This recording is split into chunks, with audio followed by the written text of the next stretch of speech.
Welcome to my story time by mybooksummary.com. Get ready for quick wisdom of countless stories and explore. The Lord of the Rings by J.R.R. Tolkien.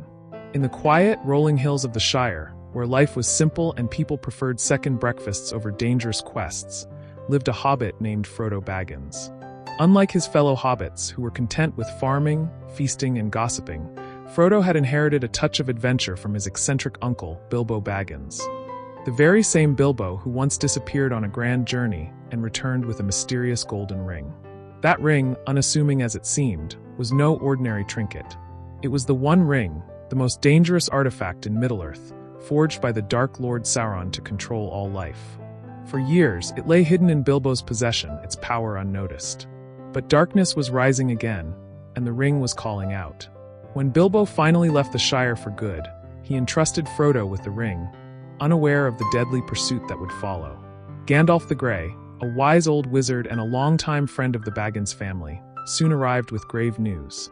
The ring must be destroyed, and Sauron will stop at nothing to find it. With the enemy's servants, the terrifying ring-wraiths, black-cloaked hunters who could smell the ring's presence, already on the move, Frodo had no choice. He had to leave the Shire, his home, and everything he had ever known. But he wouldn't go alone. His loyal gardener, Samwise Gamgee, insisted on coming. Along the way, they were joined by two mischievous but good-hearted hobbits, Merry and Pippin. And so, four hobbits, with no swords, no grand destinies, and no idea what lay ahead, set off on a journey that would change the fate of Middle-earth. A fellowship forms. Escaping the ringwraiths was no easy task. The hobbits barely made it to the town of Bree, where they met a mysterious ranger named Aragorn, a man with a rugged exterior but a noble heart. Gandalf had sent him to protect Frodo, for he was more than just a wanderer. He was the heir to the lost throne of Gondor, the rightful king who had yet to reclaim his place. The journey took them through dangers unimagined, dark forests, the ruined watchtower of Weathertop, and eventually to the House of Elrond, the Elf Lord of Rivendell. There, leaders from across Middle-earth gathered to decide the ring's fate. Some wished to wield its power against Sauron, while others feared what it might do if it fell into the wrong hands. But in the end, one truth became clear. The ring must be destroyed, and it must be taken to the fires of Mount Doom. Frodo, despite his fear, stepped forward. He alone would bear the burden. But he would not go alone. A fellowship was formed consisting of Aragorn, the ranger with a royal past; Gandalf, the wise and powerful wizard; Legolas, the swift and sharp-eyed elf; Gimli, the fearless dwarf warrior; Boromir, a nobleman from Gondor, torn between duty and temptation; Sam, Merry, and Pippin, loyal hobbits who refused to let Frodo face danger alone. 9 set out together, but the road ahead would test them all. Betrayal and loss. Their journey took them through the treacherous mines of Moria, where they were ambushed by goblins and faced the ancient terror known as the Balrog. In one of the most heartbreaking moments, Gandalf stood against the fiery beast, battling it on a crumbling bridge. "You shall not pass." With a final strike, Gandalf fell, dragging the Balrog with him into the abyss. The fellowship was shattered by grief, but they had no time to mourn. They pressed on to Lothlorien, the realm of the elves, where Lady Galadriel warned Frodo of the burden he carried. The ring was already working its poison, whispering dark temptations into the minds of men. That poison finally took hold of Boromir. Desperate to save his kingdom, he tried to take the ring from Frodo. But Frodo, realizing that even his friends could fall victim to its power, made a terrible decision. He had to leave. Alone. Or so he thought. Because one voice, one heart, refused to let him go. "I made a promise, Mr. Frodo.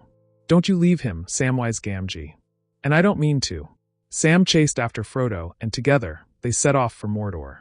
The Fellowship had fallen apart, but the war was far from over. The battle for Middle-earth. While Frodo and Sam struggled through the barren wastelands, Aragorn, Legolas, and Gimli fought a battle of their own. With Boromir slain by orcs and Merry and Pippin taken captive, the 3 warriors chased after the enemy. Their pursuit led them to the kingdom of Rohan, where they encountered King Theoden, a ruler weakened by the whispers of an evil advisor, Wormtongue. But with Gandalf, returned from death as Gandalf the White, breaking the spell, Rohan prepared for war. Meanwhile, Merry and Pippin managed to escape and found themselves among the Ents, the ancient tree-like beings of Fangorn Forest. Seeing the devastation caused by Saruman's forces, the Ents stormed Isengard, destroying the Dark Wizard's army. But the greatest battle was yet to come. In the kingdom of Gondor, Sauron launched a full-scale assault, sending legions of orcs to wipe out mankind. The city of Minas Tirith stood against the darkness, but without help it would fall. That's when Aragorn made a bold move. He traveled to the paths of the dead, summoning an army of ghosts who had once betrayed Gondor. They owed their king a debt, and now they would fight for him.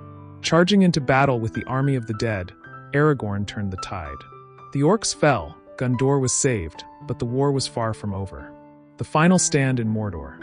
Frodo and Sam, guided by the treacherous creature Gollum, finally reached Mount Doom. But the journey had taken everything from them: their strength, their hope, and almost their sanity. At the very edge of destruction, with the fires of Mount Doom below, Frodo finally succumbed. The ring had won. "The ring is mine." He put it on. He vanished. And just as all hope seemed lost, Gollum, driven mad by his obsession, attacked. The two fought desperately, until Gollum bit the ring from Frodo's hand. But fate had its own plans. In his triumph, Gollum stumbled and fell into the fire. The ring melted. The Dark Lord's power shattered. And far away in Mordor, Sauron's tower collapsed. The war was over. Middle-earth was free. The return home. With Aragorn crowned as the new king of Gondor, peace returned to the land. But for Frodo, peace was elusive.